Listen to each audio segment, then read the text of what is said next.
Hello అబ్బాయిలు అమ్మాయిలు, ఈ రోజు మనం ఒక మంచి Korean crime thriller movie explanation చూడబోతున్నాం.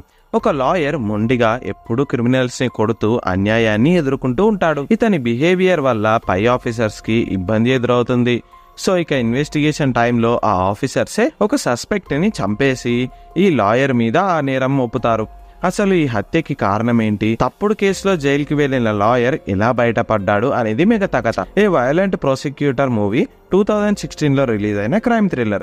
ఈ మూవీకి IMDb రేటింగ్ 6.7 out of 10. ఇక ఫుల్ స్టోరీలోకి వెళ్లే ముందు నాదొక చిన్న రిక్వెస్ట్. నేను ఎంతో కష్టపడి మంచి మంచి మూవీస్ మీ ముందుకు తేయడానికి ట్రై చేస్తున్నాను. ఈ వీడియో గనక మీకు నచ్చినట్టయితే లైక్ చేయండి అండ్ వీడియోని మీ ఫ్రెండ్స్ కి షేర్ చేయండి. ఛానల్ ని సబ్స్క్రైబ్ చేసుకోండి అండ్ నోటిఫికేషన్స్ కోసం వీడియో కింద ఉన్న బెల్ ఐకాన్ ని క్లిక్ చేయండి. మేము ఏ వీడియో అప్లోడ్ చేసినా వెంటనే మీకు నోటిఫికేషన్ అందుతుంది. ఇక కథలోకి వెళ్తే ఓపెనింగ్ సీన్ లో మనకు ఒక బర్డ్ శాంక్చురీని చూపిస్తారు.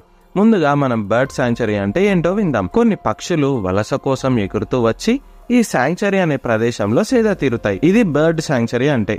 ఇందులోకి కొన్ని అరుదైన జాతి పక్షులు కూడా చేరుకుంటాయి. ఇప్పుడు సియోల్ సిటీలో ఉన్న ఈ ఫేమస్ బర్డ్ శాంక్చురీని తీసేసి ఒక కార్పొరేట్ రిసార్ట్ ని పెట్టాలని గవర్నమెంట్ ఆలోచిస్తుంది. కానీ ఒక NGO సంస్థ నేచర్ ని కాపాడండి, రిసార్ట్ కన్స్ట్రక్షన్ ని ఆపండి అంటూ నినాదాలు, స్ట్రైకులు స్టార్ట్ చేస్తారు. వీళ్ళని గవర్నమెంట్ ఎంత ఆపడానికి ట్రై చేసినా వీలు కాదు. ఆ కన్స్ట్రక్షన్ కాంట్రాక్టర్ ఒక గ్యాంగ్స్టర్, పేరు జంగ్ తన ఆకురౌడీలకి ఒక పనిస్తాడు. వీళ్ళకి NGO మెంబర్స్ వేసుకున్న దుస్తులని వేసి వాళ్ళల్లో కలవమంటాడు. ఇక ఆకురౌడీలు స్ట్రైకులు చేస్తున్నట్టు వాళ్ళలో కలిసిపోయి పోలీసుల మీద అటాక్ స్టార్ట్ చేస్తారు. అప్పటి వరకు పీస్ఫుల్ గా జరుగుతున్న ఈ ధర్నా వైలెంట్ గా మారుతుంది. ఇక పోలీసులు NGO వాళ్ళ మీద కూడా అటాక్ ని స్టార్ట్ చేస్తారు. ఈ ప్రాసెస్ లో ఒక రౌడీ ఒక పోలీస్ తల మీద ఐరన్ రాడ్ తో కొడితే అతను కోమాలోకి వెళ్తాడు. ఇక దీంతో ఇష్యూ సెన్సేషన్ అవుతుంది. ఇక పోలీస్ ని గాయపరిచిన ఆకురౌడీ లీని పోలీసులు అరెస్ట్ చేసి విచారణ జరుపుతారు. ఇక ఇప్పుడే మన మూవీ హీరోని చూపిస్తారు. పేరు బ్యోన్. హీరో ఒక లాయర్. మనోడు లాయర్ అని మర్చిపోయి సస్పెక్ట్స్ తో వైలెంట్ గా బిహేవ్ చేస్తాడు.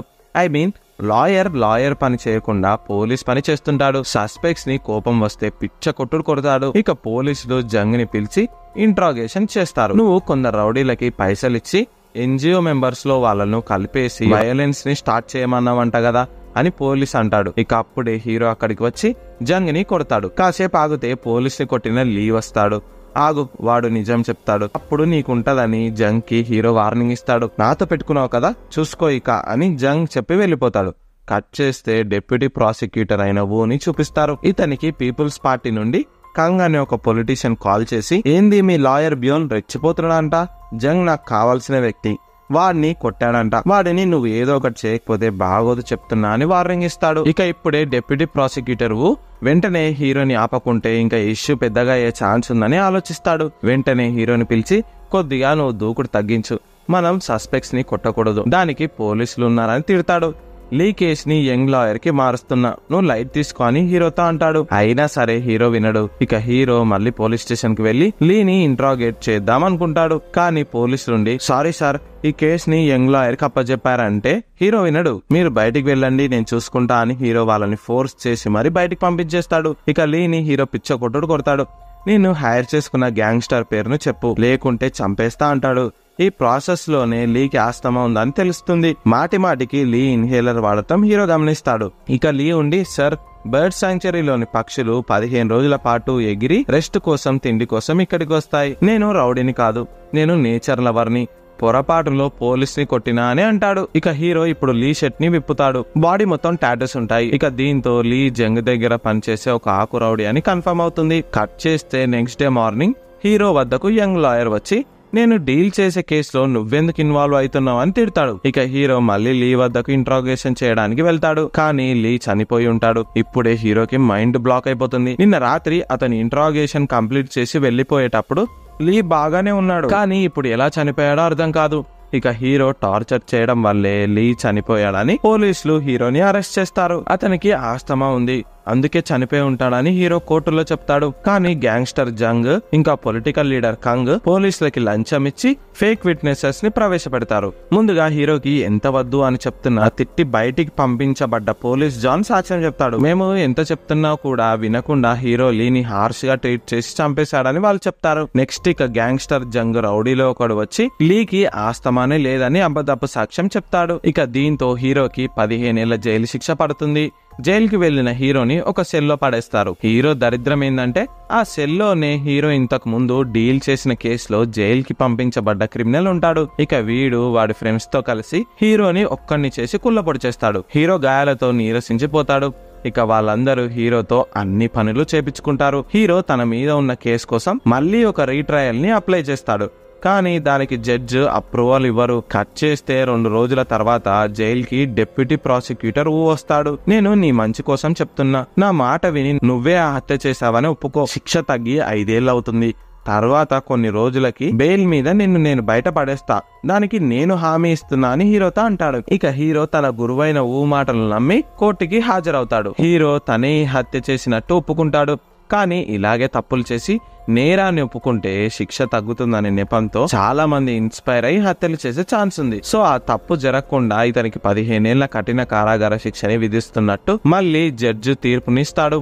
ఇక దీంతో కావాలనే తనని ఈ కేసులో ఇరికించాడని హీరోకి అర్థమైపోతుంది. కట్ చేస్తే నెక్స్ట్ డే న్యూస్ లో డిప్యూటీ ప్రాసిక్యూటర్ అయిన తన లాయర్ జాబ్ ని మాని రాజకీయాల్లోకి ఎంటర్ అయ్యాడని చూపిస్తారు. పొలిటికల్ లీడర్ కంగ్ హెల్ప్ తోనే రాజకీయాల్లోకి ఎంటర్ అవుతాడు. రిసార్ట్ కన్స్ట్రక్షన్ ని వెనుక ఉండి నడిపింది ఈ కంగే. ఇక gangster Jung, political leader Kang, deputy prosecutor ముగ్గురు కలిసి హీరోని తప్పుడు కేసులో ఇరికించారని మనకు అర్థమైపోతుంది. ఇక హీరో ఎన్నిసార్లు కేసుని రీట్రయల్ కోసం అప్లై చేసినా రిజెక్ట్ అయిపోతుంది. జైలు వార్డెన్ వచ్చి ఇక ఈ రీట్రయల్ ప్రయత్నం ఆపి విధిని యాక్సెప్ట్ చేయి, నువ్వు నీ లైఫ్ ఇక ఈ జైల్లోనే అన్నట్టు చెప్తాడు. ఇక హీరో బయటకు వెళ్లే ఆలోచన బంద్ చేసి జైలు శిక్షకి అలవాటు పడిపోతాడు. ఇక తర్వాత ఒక రోజు 2 పోలీస్ ఆఫీసర్లు వచ్చి ఒక రియల్ ఎస్టేట్ కేసులో ఇరుక్కొని చాలా డబ్బులు ఫైన్ గా కట్టే సిచ్యువేషన్ వచ్చిందని బాధపడతారు. అప్పుడే వాళ్ళ ప్రాబ్లం ని హీరో విని సాల్వ్ చేస్తాడు. ఇక్కడే హీరో తన లాయర్ తెలివిని ఉపయోగిస్తాడు. ఇలా ఆలోచించి ఆ 2 పోలీస్ ఆఫీసర్స్ ఫైన్ కట్టకుండా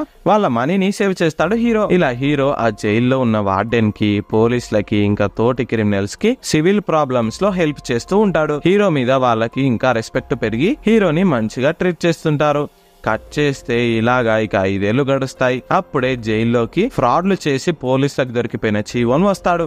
హీరో అప్పటికే జైల్లో మంచి పేరు సంపాదించుకుంటాడు. హీరో కేసు గురించి చీవోన్ కి కూడా తెలుసు. ఒక రోజు తోటి క్రిమినల్ అయిన పార్క్ వచ్చి, నా స్టాఫ్ లో ఒకరు నా కూతుర్ని రేప్ చేశారు, అందుకే వాడిని చంపేస్తా, కానీ నేను ఇప్పుడు జైలు నుండి బయట పడాలి అనుకుంటున్నా, నాకు బయట చాలా ఇన్ఫ్లుయెన్స్ ఉందని పార్క్ హీరోని హెల్ప్ అడుగుతాడు. ఇక హీరో లా ఫీల్డ్ లో ఉన్న చిన్న లూప్ హోల్ ని పట్టుకొని ఈ క్రిమినల్ ని కూడా జైలు నుండి బయటికి పంపించేస్తాడు. తర్వాత ఎప్పుడైనా నీ హెల్ప్ అడుగుతా అని హీరో పార్క్ తో అంటాడు. ఇక నెక్స్ట్ తినేటప్పుడు చీవోన్ తన తోటి సహచరులతో ఒక డైలాగ్ ని చెప్తాడు. పక్షులు 15 రోజుల పాటు గాల్లో ఎగిరి బర్డ్ సాంక్చురీలోకి రెస్ట్ కోసం, ఫుడ్ కోసం దిగుతాయని అంటాడు. ఇక ఈ సేమ్ డైలాగ్ ని హీరో లీని ఇన్వెస్టిగేట్ చేసేటప్పుడు విని ఉంటాడు. ఇక హీరో ఇప్పుడు ఈ చీవోన్ గాడిని పట్టుకొని 4 తగిలిస్తే నిజం బయట పెడతాడు. చీవోన్ కూడా గ్యాంగ్స్టర్ జంగ్ దగ్గర పనిచేసిన ఆకు రౌడీలో ఒకడు. కానీ ఆ రోజు పోలీసుల మీద అటాక్ జరిగినప్పటి నుండి జంగ్ వద్ద పని మానేసి ఉంటాడు. చిన్న చితక ఫ్రాడ్లు చేసుకుంటూ కాలం గడుపుతుంటాడు. ఒక ఫ్రాడ్ లో దొరికిపోయి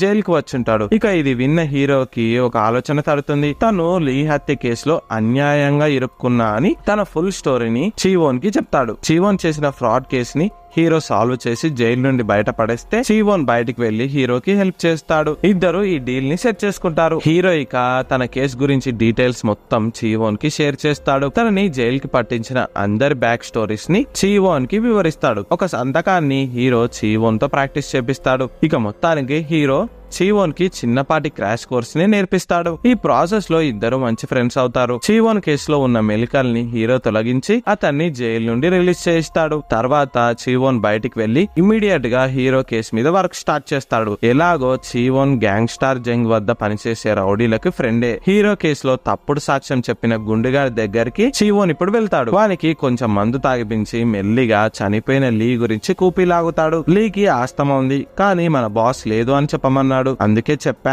కానీ మన ఫ్రెండ్ మన మధ్యలో లేడు అంటేనే చాలా బాధగా ఉంది అని గుండుగాడు ఫీల్ అవుతుంటాడు. ఈ స్టేట్మెంట్ ని చీవోన్ సీక్రెట్ గా రికార్డ్ చేస్తాడు. ఇక ఈ రికార్డింగ్ ని చీవోన్ వెంటనే జైల్లో ఉన్న హీరోకి పంపుతాడు. కట్ చేస్తే హీరో దీన్ని తన కేసు రీట్రయల్ కోసం వాడుకుంటాడు.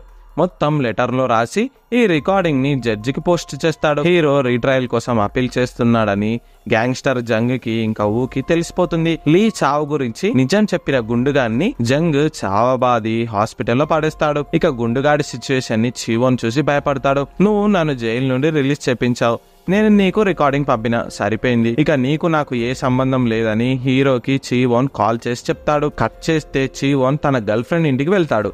గర్ల్ ఫ్రెండ్ కి చీవోన్ అమెరికాలో బిజినెస్ అడ్మినిస్ట్రేషన్ చేశానని, ఫుల్ క్యాష్ పార్టీనని అబద్ధం చెప్పి ఉంటాడు. పెళ్లి గురించి గర్ల్ ఫ్రెండ్ ఫ్యామిలీతో మాట్లాడడానికి వచ్చుంటాడు చీవోన్. తర్వాత హీరో వద్ద హెల్ప్ తీసుకొని జైలు నుండి రిలీజ్ అయిన పార్క్ తన మనుషుల్ని చీవోన్ దగ్గరికి పంపుతాడు. చీవోన్ ని వాళ్ళు చితకబాదుతారు. నువ్వు ఇంకా హీరోకి రుణపడి ఉన్నావు, హీరో చెప్పినట్టు చేయకుంటే నీ గర్ల్ ఫ్రెండ్ కి నువ్వు ఒక ఫ్రాడ్ అని చెప్తాము, జాగ్రత్త అని వార్నింగ్ ఇచ్చి వెళ్ళిపోతారు. ఇక మళ్ళీ చీవోన్ హీరో చెప్పిన పనులన్నీ చేయాల్సి వస్తుంది. కట్ చేస్తే ఆ టైంలోనే సిటీలో ఎలక్షన్ క్యాంపెయిన్ నడుస్తుంది. ఇప్పుడు చాలా పెద్ద పొలిటీషియన్ అవుతాడు. ఇతను ప్రెసిడెంట్ గా ఎలక్షన్స్ లో పోటీ చేస్తాడు. ఈ ఎలక్షన్ టైం ని హీరో వాడుకోవాలి అనుకుంటాడు. నిజ స్వరూపాన్ని ఇప్పుడే బయట పెట్టాలని హీరో డిసైడ్ అవుతాడు. రివెంజ్ కోసం హీరో ఆశగా ఎదురు చూస్తున్నాడు. చీవోన్ మారువేషం వేసుకొని చేస్తున్న ఎలక్షన్ క్యాంపెయిన్ లో జాయిన్ అవుతాడు. ఈ ప్రాసెస్ లో చీవోన్ దగ్గర పిఏగా పనిచేసే పెళ్లి కాని యువాన్ అనే అమ్మాయిని లొంగ తీసుకుంటాడు. ఆమెని మచ్చిక చేసుకుంటాడు. యువాన్ ఇంట్లో లేని టైం చూసి చీవోన్ పర్సనల్ డైరీస్ ఫొటోస్ తీసుకుంటాడు. అందులో తన ఎలక్షన్ క్యాంపెయిన్ కోసం వివిధ కార్పొరేట్ కంపెనీ ద్వారా ఫండ్స్ గా వచ్చిన లంచాల వివరాలన్నీ ఉంటాయి. ఇక మన చీవోన్ గాడు ఈ ఫోటోలని సోషల్ మీడియాలో షేర్ చేస్తాడు. ఈ న్యూస్ ప్రజల్లో సెన్సేషన్ అవుతుంది. ఇక దీంతో మళ్ళీ ఊకి జనాల్లో గట్టి ఎదురు దెబ్బ తగులుతుంది. ఇది ఇలాగే కంటిన్యూ అవుతే ప్రెసిడెంట్ అవ్వాలనే కలలాగానే మిగిలిపోతుంది. తనకి ఇంకా ఏ మాత్రం డ్యామేజ్ జరగకుండా ఉండేందుకు 5 ఏళ్ల కింద హీరోని తప్పుడు కేసులో ఇరికించడానికి హెల్ప్ చేసిన లాయర్ యంగ్ ని ఆఫీస్ కి పిలిపిస్తాడు. యంగ్ ఇక వెంటనే హీరోని కలిసి రీట్రయల్ కోసం పెట్టుకున్న అర్జీని వెనక్కి తీసుకోమని వార్నింగ్ ఇస్తాడు. ఒక చిన్న రికార్డింగ్ తో నువ్వు రీట్రయల్ ని పొందలేవు, నా మాట విని నీ ప్రయత్నాలన్నీ బంద్ చేయని యంగ్ చెప్పి వెళ్ళిపోతాడు. అయినా సరే హీరో వెనక్కి తగ్గడు. తనని అన్యాయంగా జైల్లో పడేసిన అందరి పనులు పట్టే తీరాలని మొండిగా కూర్చుంటాడు హీరో. కట్ చేస్తే జడ్జి రీట్రయల్ మ్యాటర్ గురించి మాట్లాడడానికి హీరోని ఇంకా లాయర్ యంగ్ ని పిలిపిస్తాడు. నా గురువు నన్ను మోసం చేసి తప్పొప్పుకునేలా చేశాడని హీరో చెప్పడంతో జడ్జి ఇంకా లాయర్లు షాక్ అయిపోతారు. ఈ మ్యాటర్ ని యంగ్ కి చెప్పుండడు. ఇక యంగ్ వద్ద ఆన్సర్ లేకపోవడంతో జడ్జ్ రీట్రయల్ కోసం పర్మిషన్ ఇస్తాడు. యంగ్ వెళ్లి ఊని కలుస్తాడు. మిమ్మల్ని ఈ కేసులో విట్నెస్ గా ప్రశ్నించేందుకు హీరో అప్పీల్ చేశాడని యంగ్ ఊకి చెప్పి షాక్ ఇస్తాడు. దీనికి ఏమాత్రం ఒప్పుకోడు. సరే ఇది పక్కన పెట్టండి, హీరో కేసులో నా దగ్గర ఏమైనా మ్యాటర్ ని దాచారా అని యంగ్ అడిగితే ఏం ఆన్సర్ చేయకుండా వెళ్ళిపోతాడు. ఇది ఇలా ఉంటే ఇక హీరో నెక్స్ట్ చీవోన్ ని లాయర్ యంగ్ మీదకి పంపుతాడు. చీవోన్ మళ్ళీ యంగ్ చదివిన లా కాలేజీలో తన జూనియర్ గా వేషం వేసుకొని యంగ్ ని కలుస్తాడు. ఒక ఫేక్ ఐడెంటిటీతో యంగ్ కి క్లోజ్ అవుతాడు. అసలే గ్యాంగ్స్టర్ జంగ్ నుండి బ్లాక్ మనీ ఊకి వెళ్ళిందని న్యూస్ లో సెన్సేషన్ అయ్యింది. దానికి నా దగ్గర ప్రూఫ్స్ ఉన్నాయని చీవోన్ అంటాడు. మీరు కూడా ఊకి క్లోజ్ అని విన్నాను, కానీ నేను ఈ కేసులో మీకు సపోర్ట్ ఇద్దాం అనుకుంటున్నా, మీరు ఊకి దూరంగా ఉండండి అని చీవోన్ అడ్వైస్ ఇస్తాడు. నాకు ఆలోచించడానికి కొంత టైం కావాలని చెప్పి యంగ్ వాష్రూమ్ కి వెళ్తాడు. ఇప్పుడే చీవోన్ టేబుల్ డ్రా నుండి విట్నెస్ సమన్ పేపర్లని బయటికి తీస్తాడు.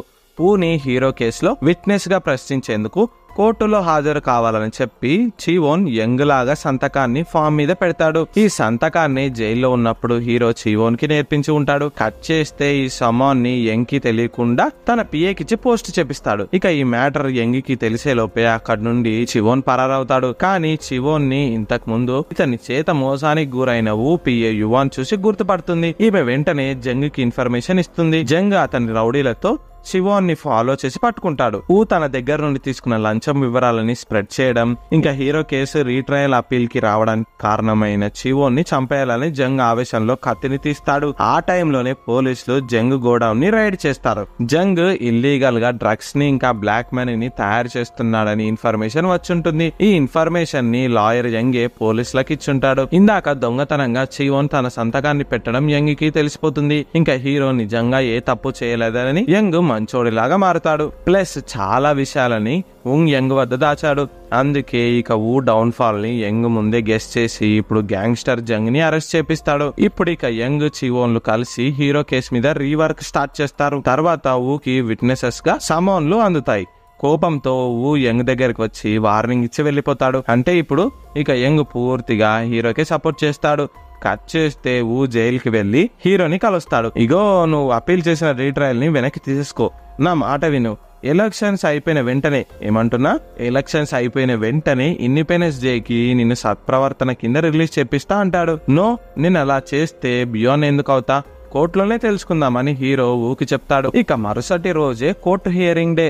ఆ రోజు యంగ్, చీవోన్ ఇంకా కేసులో ఇన్వాల్వ్ అయిన ప్రతి క్రిమినల్ కోర్టుకి హాజరవుతారు. హీరో కోర్టుకు వస్తున్న టైంలోనే తన తోటి సహచరుడు వచ్చి కత్తితో పొడిచి పారిపోతాడు. ఈ స్కెచ్ వేసింది కూడా హీరో కోర్టుకి ఈ రోజు రాకుంటే కేసుని కొట్టేస్తారు అండ్ పర్మనెంట్ గా హీరో జైల్లోనే ఉంటాడు. కానీ అందరి ఎక్స్పెక్టేషన్స్ ని తలకిందులా చేసి తన గాయాలకి తనే కట్టుకొని హీరో కోర్టుకి వస్తాడు. మొదట హీరో చివోన్ ని ప్రశ్నిస్తాడు. చనిపోయిన లీకి ఆస్తమా ఉందా లేదా అని హీరో అడుగుతాడు.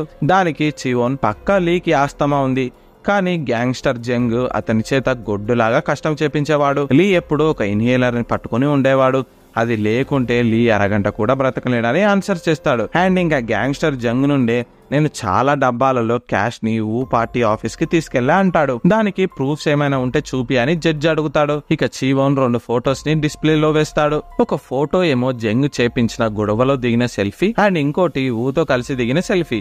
అప్పుడు క్యాంపెయినింగ్ టైంలో మారువేషం వేసుకుని చీవోన్ వెళ్ళుంటాడు కదా, అప్పుడు మీ ఫ్యాన్ సార్ నేనని చెప్పి చీవోన్ ఊతో ఫోటో దిగి ఉంటాడు. ఇక ఈ ఎవిడెన్స్ తో నిజంగానే లంచం తీసుకున్నట్టు రుజువు అవుతుంది. ఇక నెక్స్ట్ యంగ్ ఉండి ఊని నీకు జంగ్కి ఉన్న రిలేషన్ ఏంటి అని అడుగుతాడు. దానికి అతను నా అభిమాని, పొలిటికల్ పార్టీ పెట్టడం వల్ల చాలా మంది ఫ్యాన్స్ ఉంటారు, అంత మాత్రాన నాకు జంగ్కి ఫ్రెండ్షిప్ ఉందంటే ఎలా అని అంటాడు. ఇక యంగ్ ఉండి మీకు తెలుసా జంగ్ ఇంతకు ముందు ఇల్లీగల్ యాక్టివిటీస్ చేసి 3 సార్లు జైలుకి వెళ్ళాడు, కానీ 3 సార్లు బెయిల్ దొరికింది, మీరే అతనికి బెయిల్ ఇప్పించారని యంగ్ అంటాడు. దీనికి ఊకి మాటలు రావు. మళ్ళీ హీరో ఉండి లీని ఎవరు చంపారని క్వశ్చన్ చేస్తాడు. అదేంటి నన్ను అడుగుతున్నావు, నువ్వే కదా అందుకే జైలుకి వెళ్ళావని వెటకారంగా సమాధానం ఇస్తాడు. ఒక హత్య చేస్తే హత్య చేసిన వాళ్ళకి ఏదో ఒకటి ప్రయోజనం ఉంటుంది, కానీ నేను జైలుకి వెళ్ళినా ఈ హత్య జరిగిన మరుసటి రోజు నుండి ఇక్కడున్న వాళ్ళలో ఎవరికి బెనిఫిట్ అయింది, నీకే.